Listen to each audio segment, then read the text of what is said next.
everyone, and welcome to Call Your Hits, a Storm Riders Airsoft podcast.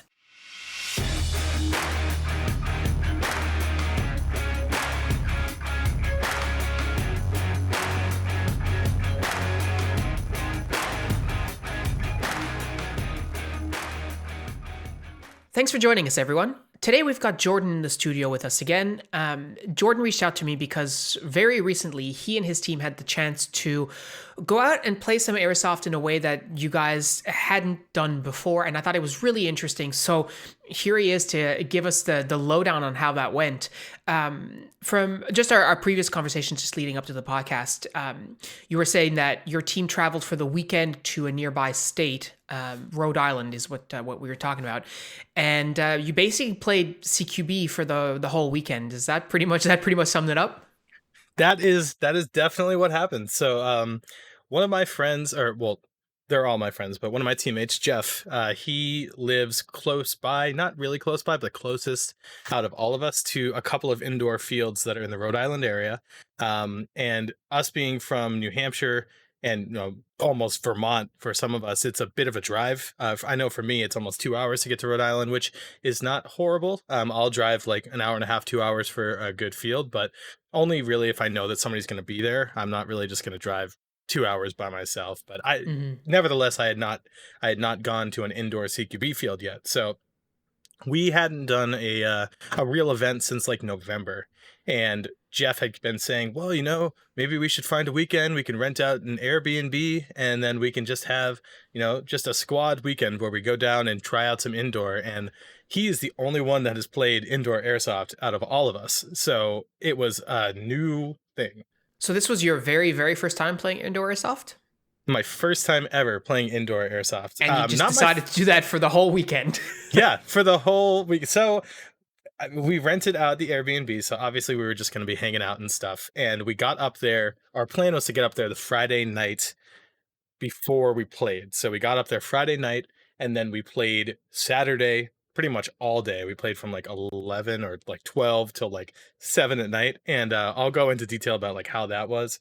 And then we got home and then we, took a break and stuff like that. Then we woke up the next day and we wanted to try a second field that was nearby that was opened recently, like within the past 2 months, that was also indoor. But we said, well, we're down in Rhode Island, so how many times are we all going to be down here together? So we might as well go try out this other field and see how it was. But our first night there, referencing what you said about you guys just were going to play CQB the whole time without ever doing it before, like, yeah, that is exactly what we were going to do. The Friday night we got up, our plan was to just take a bunch of our guns that we needed to work on and tech them. So our Friday night was like a big tech session. Jeff helped me figure out some soldering with my RPK, which is now back up and running. Well, almost up and running. It's being put together behind me in pieces right now, but that should be good to go. I had some help with a couple muzzle devices. My friends were working on some of their HPA guns, and we were kind of just getting all of our guns set and ready to go. We like to do like tech sessions. Sometimes we'll even go to like a field, like our local field, and just hang out for the day, like set up a tent and then just work on our stuff there. It's just hanging out with the guys. We might not even play, but working on your guns, it's a lot more fun when you have somebody else there that you can complain to when the screw doesn't go back in the same way that it came out. So that's why me and Pat work together all the time, mostly because he supervises me, but also because hanging out and like being able to commiserate is a big deal. So coming back to like, this wasn't any particular event at these fields. Like it was just you guys like showing up, right?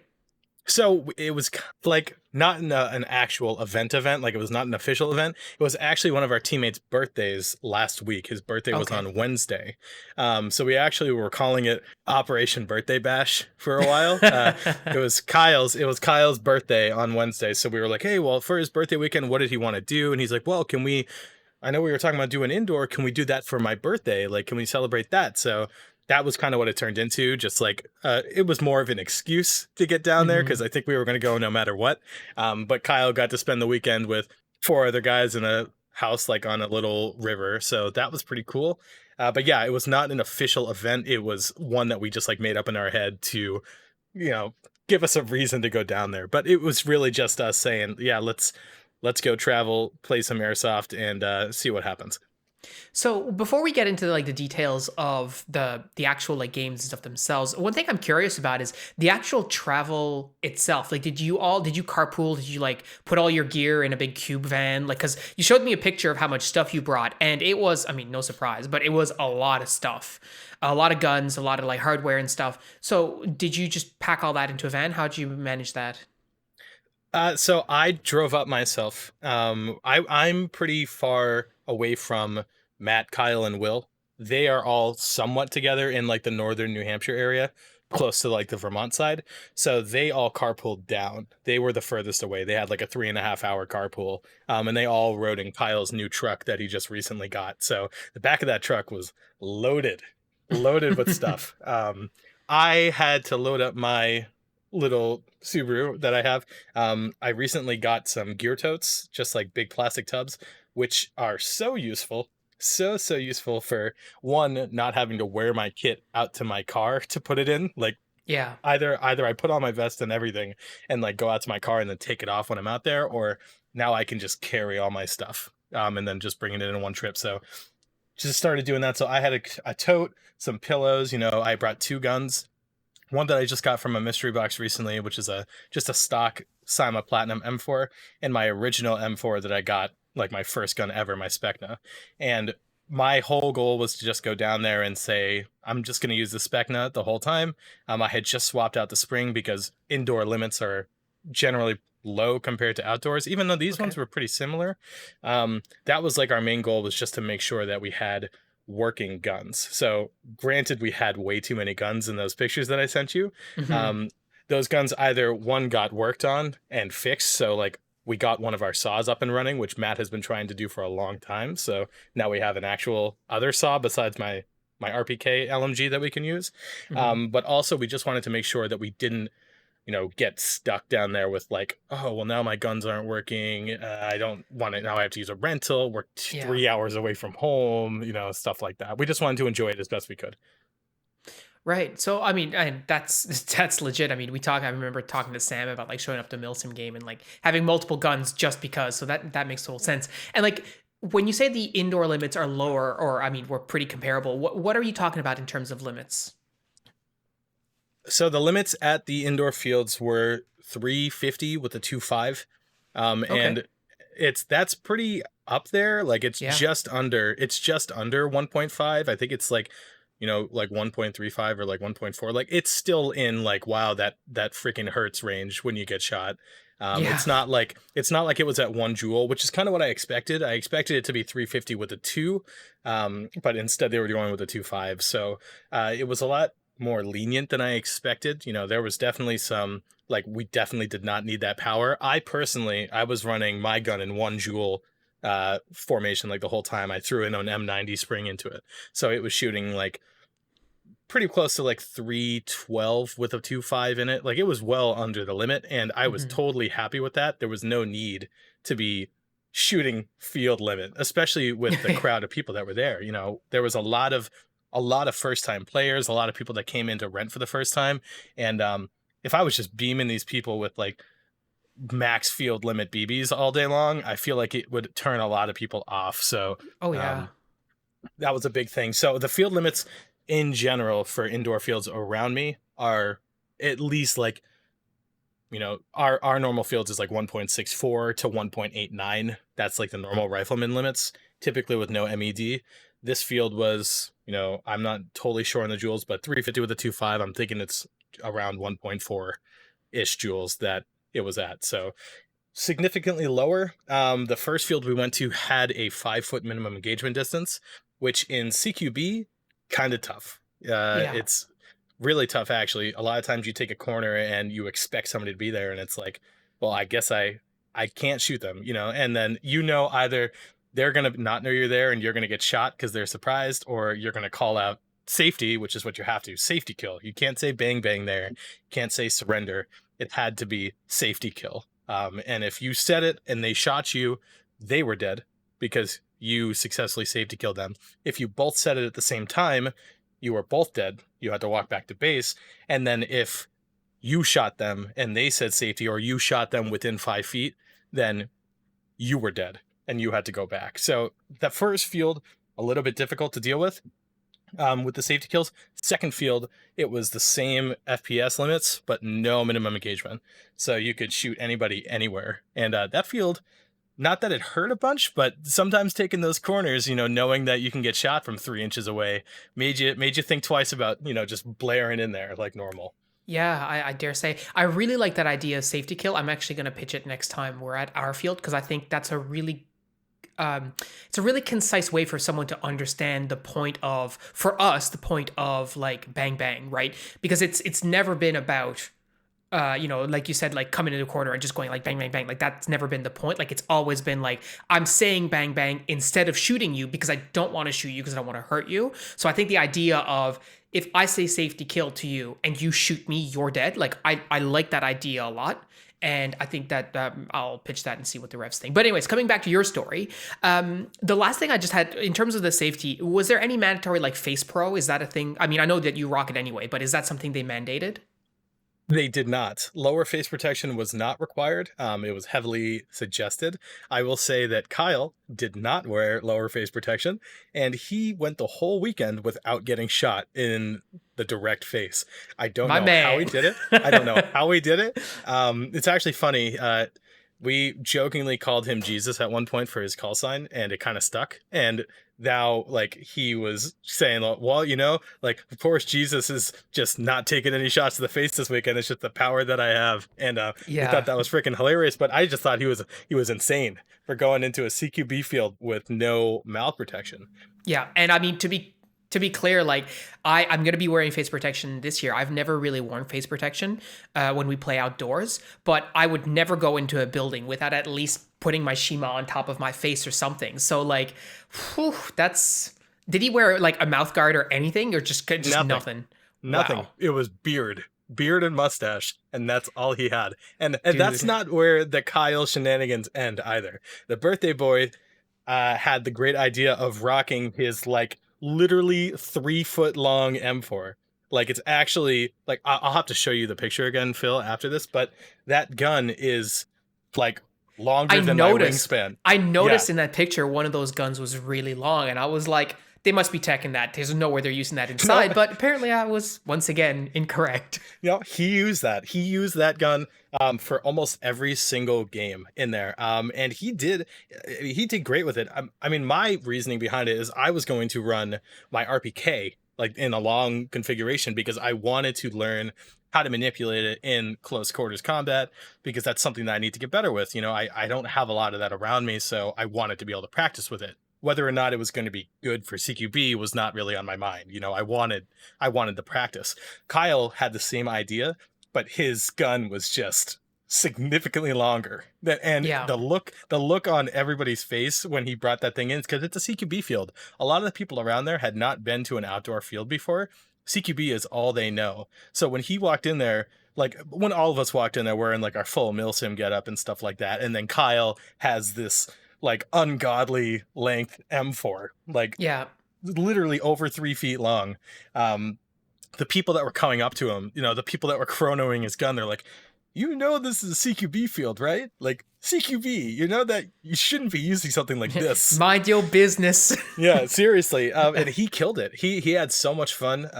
And he didn't complain about using that long gun like one time. I just thought it was hilarious whenever I'd be like moving fast with him and it would be me and him and I'd be like, come on, let's go. And we'd take a corner and I'd be like in my head, like Kyle's like rounding this corner with like a meter stick in his And he's hands. gonna knock somebody out just by Yeah. clocking them in the head with his rail. Like, so what were the fields themselves like? What was the layout like? Was it like an indoor facility or outdoor CQC? Like, how was that set up?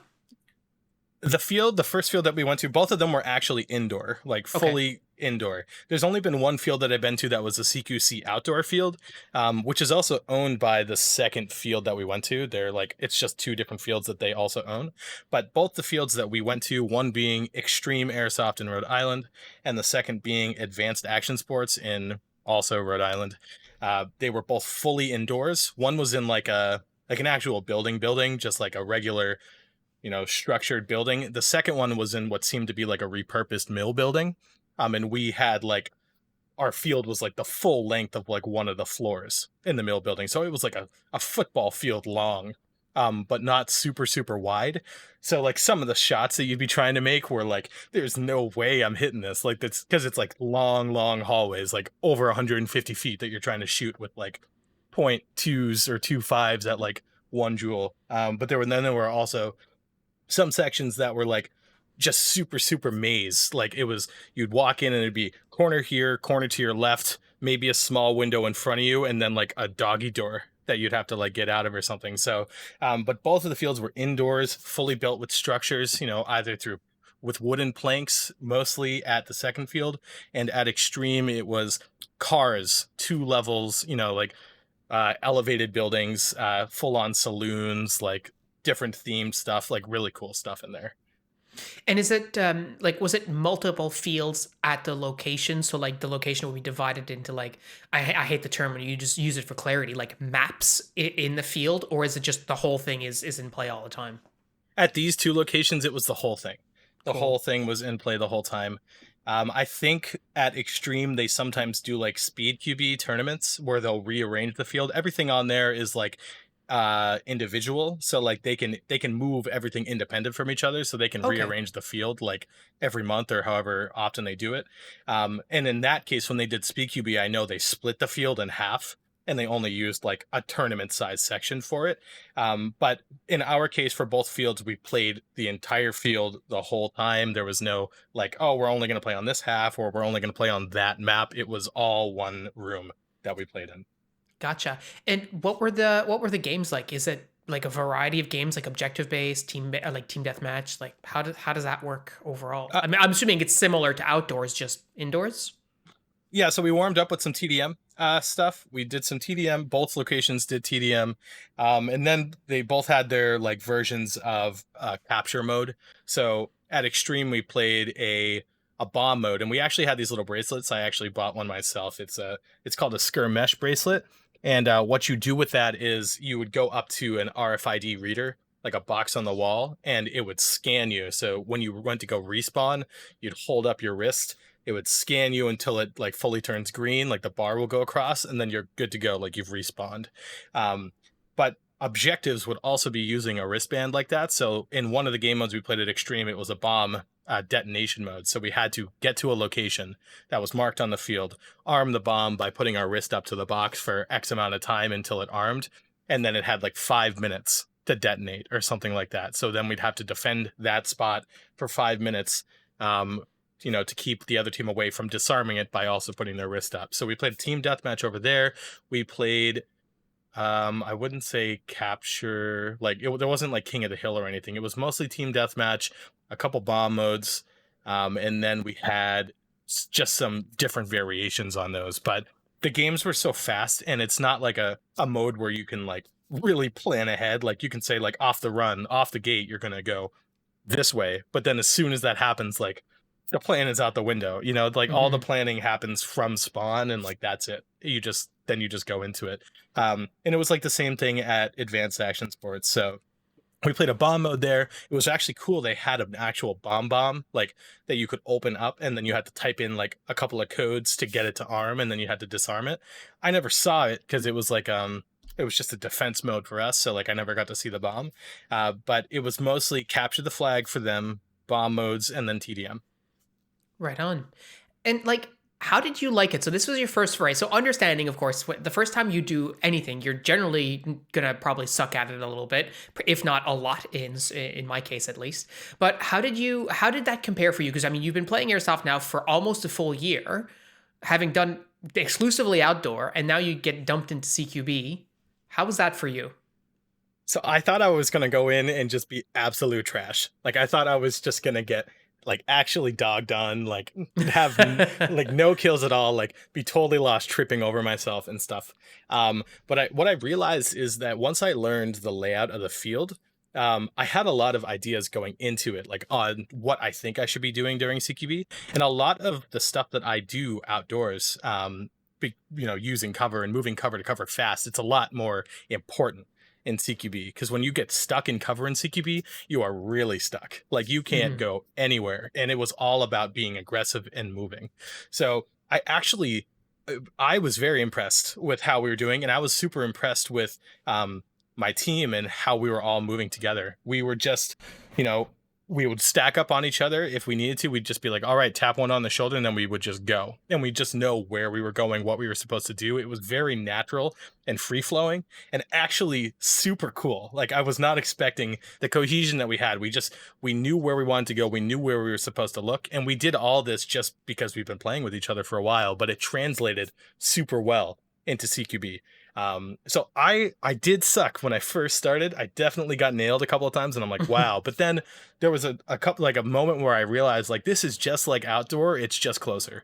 We're peaking the same types of angles. You're shooting the same types of distances, like within reason. Like, you're not always engaging at super long range outdoors. So it was not as different as I thought. Besides, it was always like full blown, like balls to the wall, like going as fast as you can. Like, Hmm. everything about that was nonstop. And the way that Jeff described it to me, before we went to go play, he's like, Jordan, this is going to be like you're playing Airsoft for the first time all over again. You're going to have like that same excitement that you had when you first stepped onto the field, because it's totally different. You don't have time to think about what my next move is going to be. You just have to do it. And I think I want to go back and play at these indoor fields a lot more. When there will be like bad weather around me or something like that, maybe I'll take a trip down to Rhode Island and play for the day. It is definitely a good learning zone for everybody, I feel like, if you're going to do anything that involves CQB, even in outdoor fields. So you talked about the movement and the aggressiveness and stuff like that. What do you think is probably the most important skill that you had from your just regular play experience outdoors that carried over, that was the most important for you, and your, I guess, your success and your enjoyment perhaps even during the day? Communication. Yeah. Communication was enormous in those games. You can ask any of the guys on my team. I definitely had almost no voice at the end of this weekend, because I was always yelling. I was always calling out what was going on, where I was moving, when I was moving, when I needed fire or when I needed covering fire, stuff like that. And for me this weekend, it was definitely communication. And second to that, it was not getting stuck. It was constantly moving, picking a zone and just going for it. A thing that I think a lot of people don't do at outdoor fields, and a reason why people get stuck behind cover, is sometimes your respawn is like a quarter mile away, maybe uphill or through some like crappy terrain. At these indoor fields, the respawn was like 50 feet away, like 100 feet of a walk back. So if you made a stupid move and you died for it, whatever, you take a short jog back to respawn and you're back in like a minute, and it's like Hmm. you're back into the same situation. So I think a lot of it for me this weekend was just knowing that if I'm going to get better at this, I need to see what works, and there's not really a huge penalty for me right now to die. We're trying to get this position. If I die, I can get right back and we'll be right back in the game. So for me, communication and being aggressive with your movement, the two biggest things that I found myself with success this weekend. And how did you adapt to like going from a place where you're outdoors, where you're planning sort of more, let's say, strategically, right? So you're thinking about not just like this next 20 feet or whatever. You're thinking about, okay, well, we need to go here so we can go here, get this objective and attack this flanker or whatever. How did you adapt as a team and perhaps even individually to going from that to like, you can't even think about the next three moves because you might not even get there, right? I think we all pretty much had the same idea of like what that adaptation should be. We kind of went into it with the same idea of we need to get on point. Like, this is where we need to be right now. We wanted to always be useful. And we found the same thing that happens at outdoor fields, that you've talked about before, with like newer players or players that don't know what's going on, staying way back and like not being on the front lines because they don't really know what's going on. There was plenty of times where my team would off the gate get to like the position where we needed to be, and we would die and we'd look back and there were people like towards our spawn holding angles on positions that we were walking through that we knew were clear because we were totally gone. We had already gone through it. I think the way that we adapted the most there was we kind of just took our decision making. We cranked it up a little bit. We made those decisions faster. But we also just, when somebody called out something, we just went. We didn't have time to think about it. If it was even slightly a good idea, and we called it out, we were going. So if I was like, Kyle, I'm crossing, I'm going now, and he's like, going, and I just went, and I was just Hmm. gone. Or if I said, guys, let's push up left side, we have to go through now. They just said, okay, on you, and we just all went, like, just as fast as we could. And we found that if you pour enough people through an area, somebody's gonna get through. And if that Yeah. person gets through, you know, at least one person's going to get through. And if that one person gets through and, one other person does, or they get out, they can hold that spot and they can get you back in when you get up there. Yeah. So for us, it was a lot about just being explosive out there, saying, let's go take this hallway. Let's go lock down this zone. And once we just crossed, sometimes we were in the deepest shit that I've ever seen out there, just taking fire from like all angles. But we got into where we needed to be. So now they had to come to us. And Hmm. I feel like that aggression that we learned, that we adapted from our outdoor aggression, is going to super pay off in the long run, because I feel like we learned a lot about what we can do, as opposed to what we thought we could have done when we didn't have the chance to try it. The other thing that I'm curious about, and I mean, again, this is you mentioned it, like you guys are showing up dressed all milsim like to this CQB field. How did the other players, like the let's call them the regulars, how did they respond to seeing you guys there? I don't think we got a lot of like negativity towards us. I think if anything, it was more like people looking at us and me specifically and being like, why the hell does this guy have scrim, like leafy scrim on? And I have a big scrim on my helmet. Like, why the hell does Hmm. this guy have scrim on his helmet, like at a CQB field? We didn't really get any negative reactions. Actually, like the majority of our interactions were people coming up to us and asking about our gear, asking about like, oh, well, where do you guys normally play? Like, because they're just not used to seeing. I'm sure they have other Milsim people go there, but Kyle with his 3 foot long M4 was like a celebrity when he walked in there.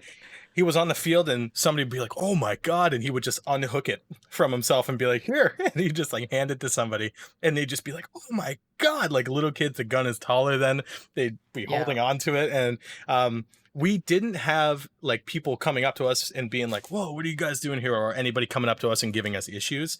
Yeah. Um, it was it was Airsoft for the most part. Everybody was super, super nice. We had people coming up to us, talking to us. I remember a kid walked by me. And for reference, I was wearing, like, I had mixed up my camo. So I was wearing my M81 top with some multicam arid pants, the green and tan combo. And then I had my Tasmanian Tiger chest rig on. So I was wearing my full milsim stuff that I would wear to any milsim.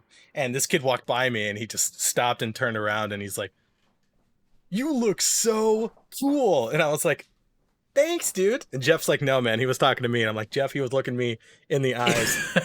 You can't take this from me, Jeff. Yeah. But for the most part, it was very, very good interactions. I think people were more surprised to see people, a group of people that showed up like that than they were like, what are these people doing at our field type of thing. Yeah, and I mean, I didn't really expect you'd get like negative reviews, but I could definitely see like the raised eyebrow, like, huh? Like, why Yeah. are these guys? Why are these guys here? But yeah, it's so yeah, a lot of kids at this field too. There were definitely a bit of a younger crowd. The more of the younger crowd was Saturday during the day. Once Saturday night happened, we got a couple of teams that came in that looked like they were like legitimate like SpeedQB teams, or people that looked like they had their stuff together. But for the majority of it, it was like a regular airsoft field. You had people that were older, like in their 40s, that were playing, in their 50s. Sometimes we had the younger crowd, like the very, very young crowd, like middle school and stuff, like 12-year-old kids. And then we had a lot of people that were like late teens into their 20s, early 30s playing. So it was like your regular crowd of people just wearing different stuff. Lots of paintball masks, lots of the color black. Everybody's wearing black in there because you're indoors, so it doesn't matter as much. Yeah. And it was weird. It was weird being like the outcast a little bit, because normally when we're at our fields and you see somebody that is like a what you would call like a speed softer, or somebody that plays speed QB indoor fields all the time come in, it normally they stick out because they're wearing like all the dark colors, or they're wearing flashy colors and stuff like that, and they're freaking running through the field at a million miles an hour. But Hmm. in here, that was the crowd. That was the norm here. So you mentioned off the hop, you were talking about how one of the things you wanted to work on, and the reasons that you were doing this was you wanted to work on your RPK and maneuverability. And so, how did that work out for you in terms of your objectives for that? So I didn't get to actually use my RPK this weekend. Oh. I didn't bring the body. I only brought the gearbox to have that fixed up. So I ended up just using my M4, which was in the same configuration that it was previous. So I still did get to use a gun that I'd used for milsims outside, Hmm. but it is a shorter gun. It's like a short barrel, like 10 inch, very, very short gun. I didn't get a chance to maneuver with a big gun. I would have used Kyle's gun if I felt like I wanted to torture myself for an extended period of time. But yeah, I didn't really have to deal with a longer gun, which at some point I will. I would definitely want to get a longer gun or something in a longer formation and learn how to maneuver with it down there. It's interesting what you say about how like CQB being a good learning experience because everything is cranked up basically to 11, and so any small mistake that you make could be be the mistake that costs you getting hit on the field, and you learn that lesson immediately, but then you go back to respawn, you come right back if assuming you're playing that type of game or whatever, Mhm. but that gives you the opportunity to make a lot of mistakes and learn a lot of lessons in a very short amount of time, right? Yes, and that's actually a point that Jeff had brought up to me.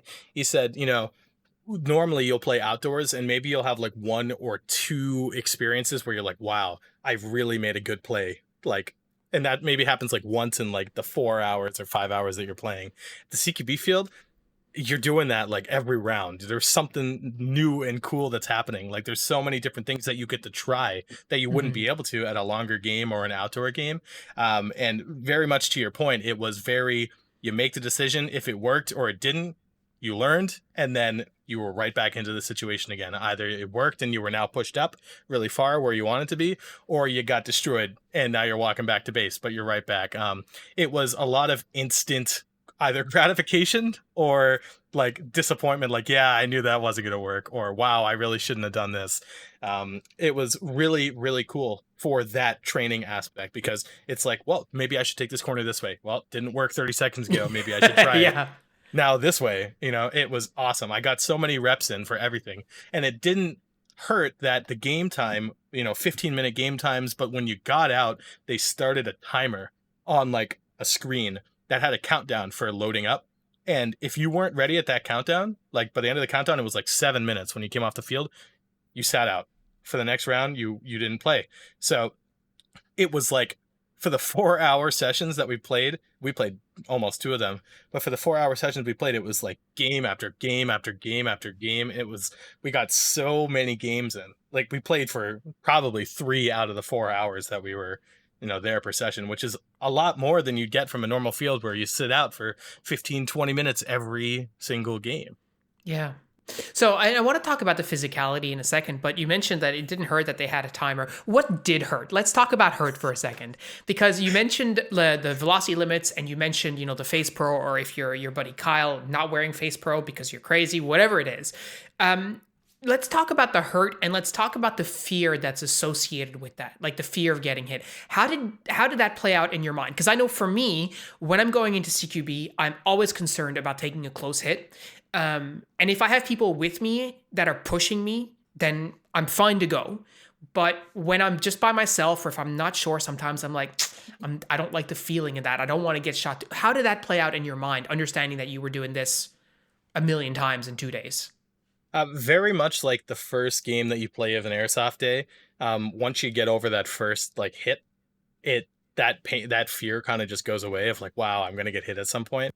It just goes away. I mean, for CQB, you get a lot more chances to get hit, a lot quicker and a lot closer. But the fear of the pain, while it was there at the very beginning, it kind of went away because I realized that if I wanted to do anything, it was a chance of getting shot. And I'm not saying that I didn't get shot and it didn't freaking hurt, because I showed my guys my back when I got home from the first day. And I'm wearing a chest rig, so nothing on my back. I wasn't wearing like a backpack or anything like that. And somebody from like 8 feet away just like totally lit up my back. There was like 6 shots that had like welted and bruised to like the size of paintballs, like I had gotten shot. And I was like, holy crap, man, they really got me good with this one. And it sucked. I remember getting shot. I was like, shit, that fucking hurt. And I walked back to base. And after like that 15 seconds of a walk, I was good to go. And, it didn't bother me. But in the moment, yeah, it sucked. It was like somebody took like 6 rubber bands to a full extension and just let them Yeah. go on my back. But the pain in general of the weekend, I wouldn't say it was like really any worse than going and playing at a normal field. Yeah, you might get shot more frequently, but the pain level, like if you're feeling a pain level at the outdoor field, you're probably feeling the same pain level at the indoor field. It's just maybe a bit more frequently. Not anything to deter me from going back again and wearing the Hmm. same stuff that I wore. I'm like, I'm not going to go back and be like, I got to wear a full plate carrier and arm covers and stuff like that. Um, the pain really for me came from, instead of running on grass and soft ground for the whole day, running on hard cement and having to Yeah. deal with running on a hard surface the whole time. My legs and my feet are still super, super sore from having to, it was just such high impact and hard impact on a not forgiving ground that I was not used to at all. Not to mention high intensity, like you're saying, like you're going back to the safe zone, you get 7 minutes, you go back out or whatever. If you're playing a regular outdoor game and it's like 15 minutes between rounds, and you can sit down, have a bit of water, rest your feet, etc. But if you're just going go go go for 6 hours or 7 hours, like basically a full work day on your feet. And I mean, what were you wearing on your feet? Were you wearing your Moabs? Yep, I actually just got new Moabs because the ones that I got, since I'm super hard on them, they recently started not being super waterproof around the creases of my feet, like my Hmm. toes. So I got new Moabs, literally the same ones, literally the exact same ones. Yeah. I bought a bunch of different pairs of shoes, and I know I posted some to you guys in the Discord about like different hiking boots that I was trying out, and none of them felt like I wanted them to. They didn't feel like they were going to break in and feel comfortable for me. So I just said, screw it. I'm going to go back to Moabs again. You know, it sucks that I have to buy them again in under a year, but I knew they were comfortable and I knew that they worked for me. Hmm. So this weekend was like my first time of breaking them in. And I was walking with them, you know, for a couple weeks before, but nothing high intensity. I haven't played Airsoft with them yet. And I really, really got like a good workout in them Saturday and Sunday. Now they're feeling pretty freaking comfortable to me. I was Um, gonna say they're definitely broken in now. yeah, yeah, you know, Yeah. and people say that you really don't have to break in Merrills, but I take my old Merrills that I have and I take my new Merrills, and there is a zero comparison in the way, like they do not feel similar at all. Yeah. Like my old Merrills feel like nothing. Like they just fit me perfectly and they're super comfy. It's like I'm not even wearing shoes, and the new ones it feels like I'm wearing boots again. So I have to break those in the same way that I did last time, which is apparently just doing stupid shit and being really hard on them when I'm playing Hmm. Airsoft. But yeah, so I wore those, and I know Jeff had told me like, well, you should probably just wear sneakers because your hiking boots might like slip around on the cement and stuff like that. And the only issue I had with them is, since the treads are so huge, I was like ice skating out there after I stepped on a bunch of BBs because they would get stuck in the treads of my shoe, Yeah. and I'd have like 8 or 9 of them like on my heel, and I'd be walking around sounding like I'm wearing freaking tap shoes because I just have these pieces of plastic on the bottom. But other than that, they were great. You know, I think my feet would have hurt wearing any shoes for that amount of time doing what I was doing. But the Moabs, they worked great for me. Yeah, and there's a lot to be said about how, and we've talked about it before, but like having proper footwear is super important, right? And I can't speak to running around CQB on a CQB field, in my boots. Like I have Moabs too, but I think if I were to do the same thing in my old like Black Hawk tactical boots, like military boots, like that would have been just absolutely brutal, right? They don't have the kind of support that you have from these sort of hikers and stuff. And even like if you're wearing like, I mean, some people play in like beat up like skate shoes or whatever. I'm sure that's fine for CQB. I don't really know, but like if you're gonna do something for 7 hours twice in a row, that's that intensity where you're sweating and stuff like that. Like I can't even imagine. And I mean that's only your feet. Like there's all the rest of your protective equipment that goes along with it, like knee pads and stuff like that too. Like taking a knee on concrete over and over and over. Although I don't know how much you take a knee in CQC, but I expect at least a little bit, right?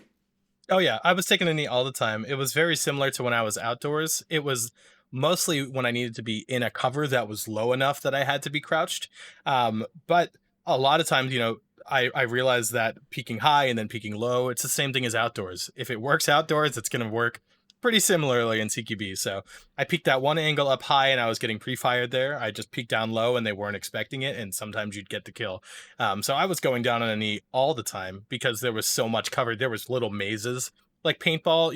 I mean, you played paintball before. Like the snakes where you'd Yeah. have to like stay crouched or almost prone. You weren't allowed to go prone at this field. You could only crouch, because I'm assuming because they don't want people to get trampled in the dark, because it was pretty dark in there.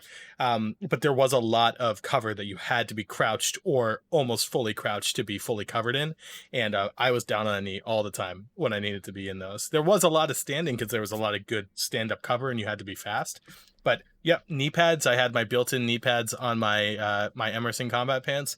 Those things work great. It's really hard for me to want to use anything else other than built-in knee pad pants after using them. And I still heavily recommend them to everybody, even if you're just playing outdoors, because you never know when you're going to take a fall or you're going to need to take a knee and there's going to be a stupid sharp rock or a sharp twig pointing straight up at you and you're going to go Yeah. right into it. Yeah. Is there anything else that you want to talk about, like yourself, that we haven't covered already? I mean, we didn't really do much else. I guess I could talk about advanced, the other field that I went to, the experience that we had there. Really only had we didn't play as much there because it was the second day. We were super tired.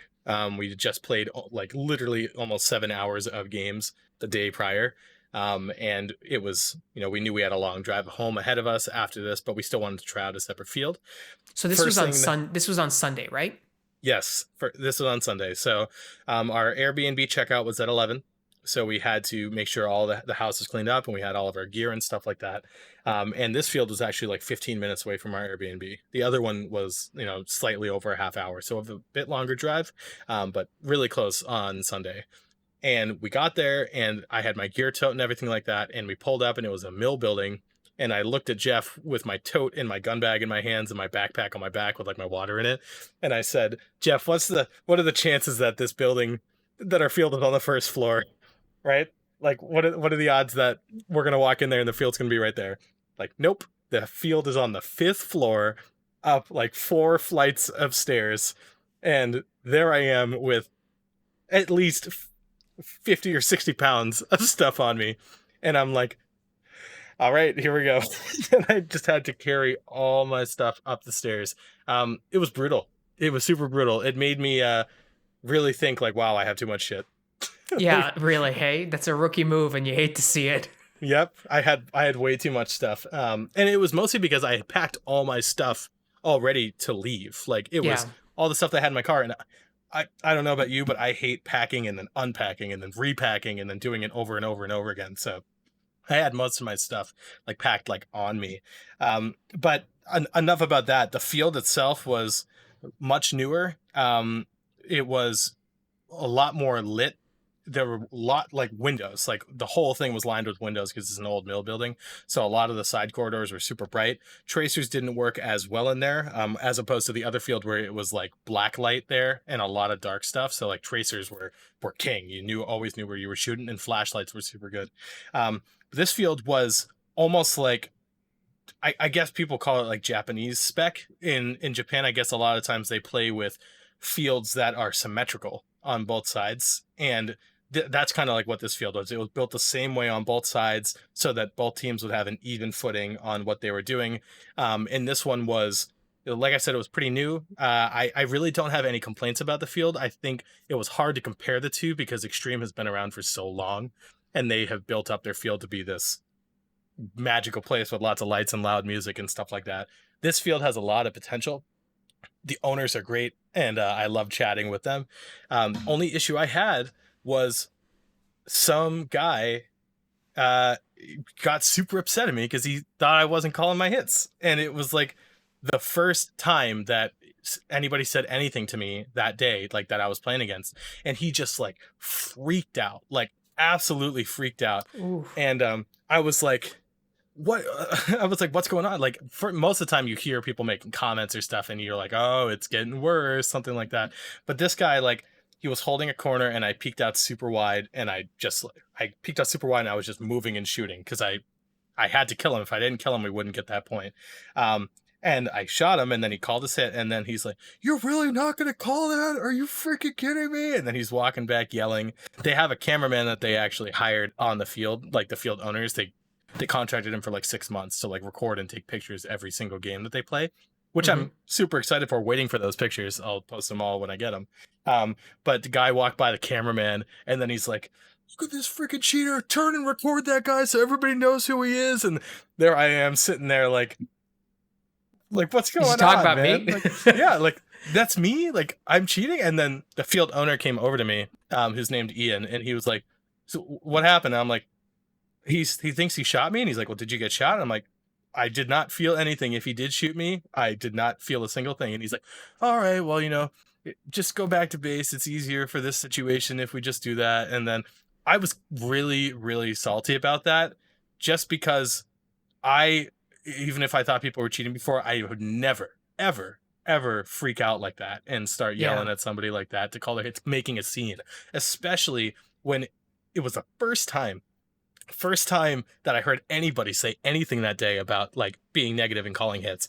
I actually was super, super salty about that. And I was like looking at my guys after. I'm like, guys, like if this guy thinks I'm a cheater, like I represent, just like everybody does. We all represent each other. So if this guy thinks that I'm cheating, then he's going to think that all you guys are cheaters, or you guys are playing with a cheater.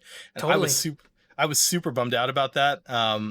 And that kind of ruined my, like a portion of my day at that field. It made me super upset and salty, because I try my very best all the time to be as honorable as I can with airsoft, calling hits that I think might not have even been hits, or like sometimes calling ricochets that might have been not a ricochet. And Totally. it really just like, it brought me from like way up here where I was like super happy, like, oh yeah, we're playing airsoft, this is awesome, to like, wow, somebody's super upset at me. And I really don't think I did anything wrong, So it was just like a kind of like a kick to me that I was like, wow, dude, like this really sucks. On top of that, somebody's lipo exploded, not one of ours, but somebody had a lipo plugged in to a really crappy charger on the wall in the field, like in like the lobby. And Mm-hmm. a couple minutes before, I heard like a hiss and like like a pop sound, and I was like, I wonder what the hell that was. Like I thought it was like a CO2 like grenade or something, or like some mag like just emptying some air. And then next thing you know, just this pop, and then flames just went up on like two of these batteries on a wooden floor. And I was like, oh my god. They ran over, they got it with a fire, like a fire extinguisher real quick. But like there was just like two things that just like happened. Like I was sitting out because I was bummed out about that last game. We just wanted to take a break. And then a lipo exploded, Yeah. and everybody's just like, what do we do now? Like they sprayed it with fire extinguisher, and fire extinguisher stuff just completely envelops the entire area that we're in, so we had to go outside while it aired out and stuff like that. But I think, I guess where I was going with this is, if people are ever on the field and you're thinking that somebody isn't calling their hit, you just got to remember that like you freaking out and being super upset about it might be more detrimental to everybody around you, as opposed to Totally. just making that guy feel like that he's cheating or whatever. Because that seriously brought down myself, which then brought down my team, which then took a couple people out of the game, because we were all just sitting around like talking about it and stuff like that. And also I had to message the field owner afterwards and be like, hey man, like I love the field, we'd love to come back, but like, is that normal? Like, because I didn't see anything happen after that, like I didn't Mm-hmm. see him go and talk to the guy. And he reassured me that he talked to the guy afterwards, saying like, that's not okay. You should never be calling somebody else's hits like that. Made me feel a lot better about the situation. And I really don't care. Like I hear it all the time, but when it's directed towards me in with such animosity, that it was like out of nowhere, like I had just like shit in this guy's cereal, and that was the only food he had for like the whole day. Like it made me feel absolutely terrible and kind of like embarrassed to be there with the guys. Yeah. And I mean, and you nailed it. Like this is why we talked about this on the Discord a while ago. And I mean, to my great shame, I mean, I got frustrated on the field in the past many years ago and was, shouting at people to call their hits. And then at some point, I recognized just that you're talking about now that, you know what, maybe they didn't feel it. Right? Maybe they didn't notice it. Maybe whatever. Maybe Shane will tell us that, they shouldn't be wearing plate carriers to begin with, but that's a different conversation. But there's a very real possibility that I did hit the guy and he didn't realize it. And so in his mind, he's not cheating. But me accusing them of cheating now is going to ruin their whole day. It's going to make them feel like crap. It's going to make them feel like people don't trust them anymore. And as you said, if they're on a team, now it's like, guys, like this reflects really poorly on you guys as well. And this is why now, like our mentality is very much like, if you have a problem with someone calling their hits, you talk to the ref and you let game controllers deal with it. And you don't make it personal. Right? Because bottom line, I mean, I was having all kinds of problems with my gun, like 2 years ago. There's lots of times where I was shooting people over and over and over and over. And I was like, man, I gotta be hitting this guy, gotta be hitting this guy. And you know what? It turns out I wasn't hitting because my gun wasn't running the way that I thought it was. But in my mind, I'm like, my dot's on the target and they're not calling it. This is BS. Right? So you can't just be going, you really can't just be going and blanket statement accusing people like that. Or not even blanket statement, but like pointedly being like, dude, what the hell? Right? Yeah. It's just really not a good way to behave. It really, like I said, and I normally don't let stuff like this bother me, but normally it's not directed at me. I've had very few times where it actually has. And I think a point that you're making, and I think we talked about this on the Discord before, there's a difference between not feeling a hit and not knowing you have been hit and knowing that you've been hit and continuing to play. I don't think that either of them are the same. One of them is intentional cheating. The other one is not out of your control. If you didn't feel that hit or you legitimately did not notice it, how would you call it? Exactly. How would you call that? Just, am I supposed to just know that, that thing that I thought was an acorn that fell out of the tree and hit me on the shoulder was a BB, or that small tap that I felt when I was walking through the bushes was actually a shot? Like, absolutely not. I think the difference is when you're being intentional about it. Like, I got hit, I'm going to keep playing, or you keep going, or maybe, after you get through this adrenaline rush, you just got shot while you were running across, you didn't feel it at first, and now you feel it, and you're like, oh, whatever, I got hit back then, so I'm going to keep going. Those are totally different things. And those are things that you can't really fault the person for. If they legitimately did not feel it, I wouldn't call them a cheater. Like that's part of the game. That is absolutely part of the game. We're not shooting real bullets at each other. They're not going to go through whatever they're wearing. So that was my only real gripe that I had with that field was how I felt the situation was handled. And it did affect me. It definitely did bring me down a bit. I know I talked to my team, I talked to my girlfriend about it, and I was like, man, that really makes me feel like shit. It absolutely makes me feel like shit because I don't want to, we're all there to have fun. We drove almost 3 hours down here. And if we really did that just to cheat, what kind of people would we be? Like, exactly. We're all just here. Yeah, and we said it before, like, if you feel that you need to cheat at a game of Toy Soldier, like, I don't know what to tell you, right? Like, I've had this conversation with Pat many times, like, talking about Warhammer as well. It's like people who cheat at, like, board games. Like, why? What exactly is at stake that is so important for you? Like, I mean, I just don't, and I understand that some people are wired differently and whatever, but like, I just personally, I don't get it. And the worst part about it is that, for this guy in particular, whatever happened to you, let's say he did hit you and you didn't feel it, that could easily have been him, right? Mm-hmm. And if it were, would he be going like, I'm not calling myself out. I'm going to magically call myself out because you say you hit me even though I didn't feel like? Of course not, right? It's just so foolish. And it just, at the end of the day, just really, it's too bad that it sort of sours your experience for a while because you're there to have fun. And that sort of like drama is not what any of us are really here for. I mean, I'm sure there's some weirdos who are here for the drama, but most of us, let's say, are not here for the airsoft drama. We're just here to have fun. And, so yeah, but I'm glad to hear though that overall though you would call it a resounding success and you'll be going back to CQB. Yes, absolutely. I already have been talking to Jeff. Like, I jokingly messaged Jeff the other night, like, so extreme soon? Like, already planning on going back. It's closer for me than the rest of my team, so I can justify going. But absolutely, I will be going back to CQB. It might not be as often as I'd like it to be.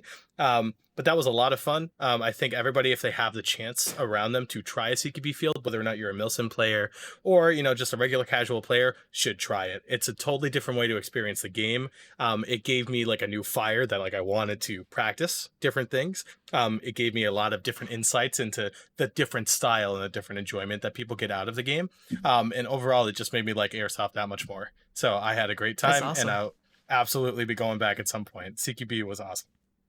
Well, that's awesome. Well, Jordan, thanks so much for joining us and sharing that story. I really appreciate you taking the time.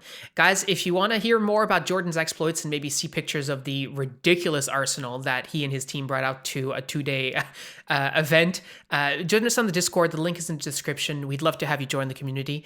But until then, that's all we got for you. Thanks so much for joining us, and we'll talk to you next week.